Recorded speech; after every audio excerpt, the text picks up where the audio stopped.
CSK fans இல்லை CSK families, CSK ஃபேமிலிஸ்க்கு சொல்கிறது ஒரே விஷயந்தான். ஓகே, சிஎஸ்கே கண்டினியூவாக 4 மேட்ச் தோற்றுருக்கோம். அக்செப்ட் பண்ண முடியல தான். ஏன்னா நம்ம ஒரு சாம்பியன்ஸ் டீம்.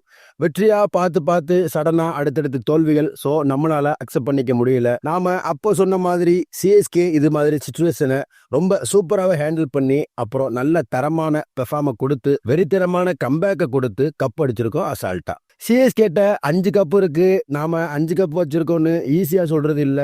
ஈஸியாலாம் எந்த மேட்சும் வின் பண்ணல. அதுல எவ்வளவோ ஃபெயிலியர்ஸ், லூசஸ், அப்புறம் அதை கரெக்ட் பண்ணி முரட்டுத்தனமான கம்பேக்கை கொடுத்து கப் அடிச்சது தான் அந்த 5 கப். தெரியும், அவங்களுக்கு நல்லாவே தெரியும். பல ஆயிரம் தடவை இந்த சூழ்நிலைகளை பார்த்து அதை எப்படி கையாளுறதுன்னு மற்ற டீம்ஸை விட சிஎஸ்கேக்கு நல்லாவே தெரியும். ஸோ சிஎஸ்கே கம்பேக் பண்ணும், முரட்டுத்தனமான கம்பேக் கொடுக்கும். ஃபேன்ஸ் நம்ம 17 வருஷம் எப்படி இருந்தோமோ அதே ஃபயரோட சிஎஸ்கே பற்றி குறை சொல்லாமல் ரசிப்போம். வரக்கூடிய மேட்சுகளை கம்பேக் கொடுக்குறோம், கப்பை தூக்குறோம்.